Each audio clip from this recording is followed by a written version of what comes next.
I'm so fucking mad. I'm so fucking mad. Because why can't you just give me a... I'm sorry, kiddo. Um, I already talked about this in a different video, but let me tell you a little bit of my situationship that I just.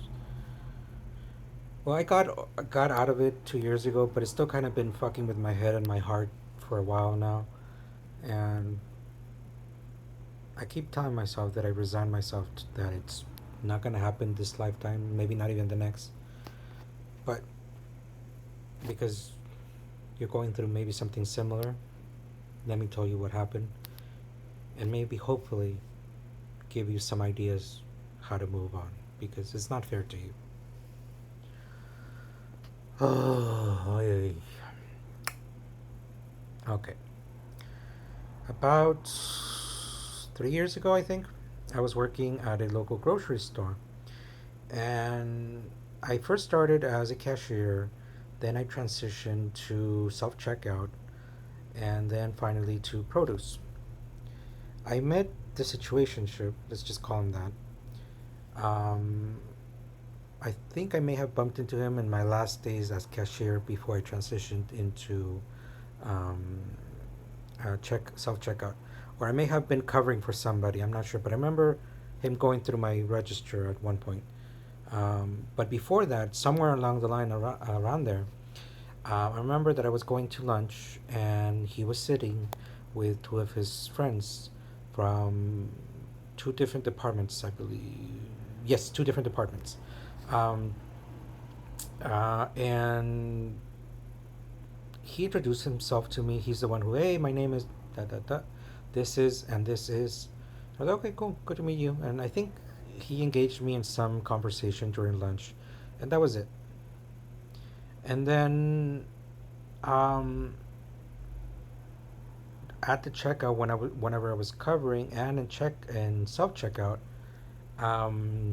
at the register, I mean, in the register and in self checkout, I was seeing him would see him from time to time, and often I would see him coming and going because, of course, the registers are by the entrance and exits. So I would see him, you know, coming and leaving the store for his breaks and lunch or whatever, or just going home.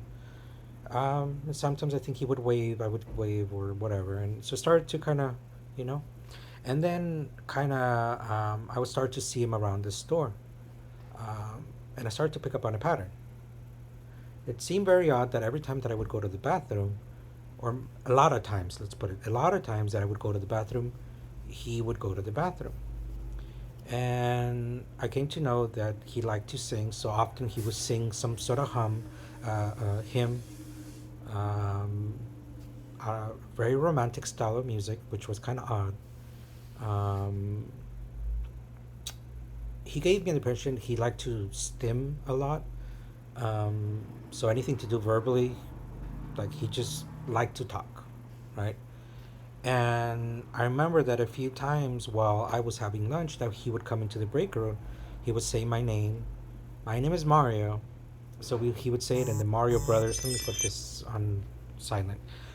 Okay, silent. So he would come into the break room and would say my name, Mario. I always hated my name. So that's, if he did this for the wrong reasons, he knew what he was doing. If not, if it just was a situation to trip, because as far as I understood, he was straight, right? Um, One of the other cashiers had known him from high school and had told me his nickname. And one day, while the three of us were there, I asked him what his nickname meant, where it came from. And he told me a little about it. I don't remember exactly what the story, but I think it was something along the lines that um, people started using it as a nickname to kind of um, uh, not to kind of bust his balls, if as it were, because of something I think that he was wearing. So that's where his nickname came from. And then I came to know a little bit more about him through that mutual friend, that he had been separated from his wife or partner. I don't know if they were married. That part I don't know. But they did have two children together. Um, and so we got to know a little bit of each other, just through casual conversation here and there. And I started to notice another thing too, that his car would often end up near mine. I would come in, his car would be somewhere else in the parking lot. I got to know where his car was because, of course, sometimes I think one time I saw him getting into the car, so I recognized his car, right? And I just happened to have kind of photographic memory, so I remember a lot of shit that way, right? And so I would remember many times I would park somewhere where there was no cars, just barely one spot. And then by the time I would come out to break or to lunch or whatever, his car would be somewhere near me. So I was like, okay. And then I started to notice the bathroom thing. So I was like, okay. And then I started to notice the way that he would have fun with his friends. But I saw a look in his eye one time. One of his friends had a really, let's say he did a lot of glute work. And one day he smacked him real hard in the butt in the bathroom. And I got to see through the little partition um,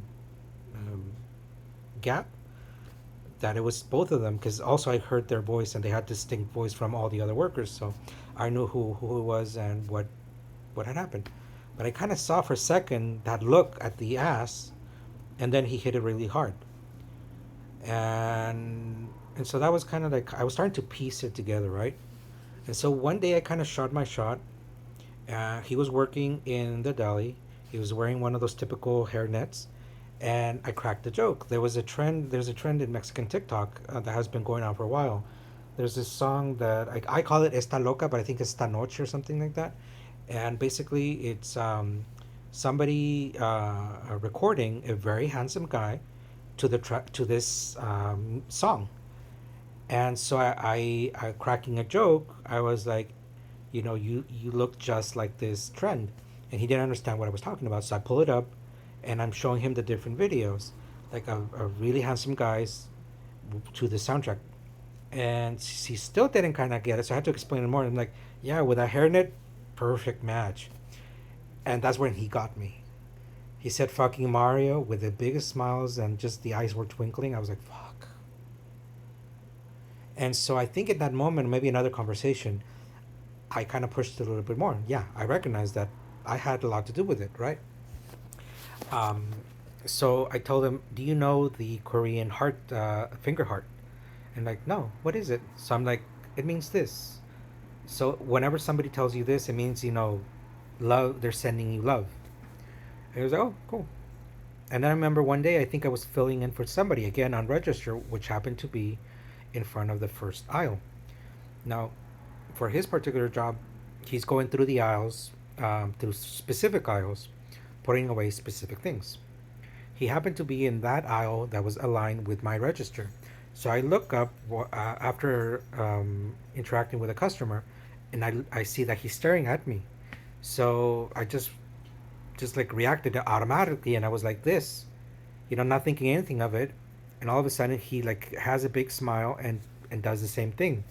And it, mind you, is like he's at one end of the aisle, and I'm like all the way to the other end at the register. So I was like, okay, that plus then the every time that he would see me, he would be Mario. That you kind of see like did I start to I do get like what women say about these games, these love bombing, and how toxic it can be, and how manipulative and coercive it can be. But coming in part two.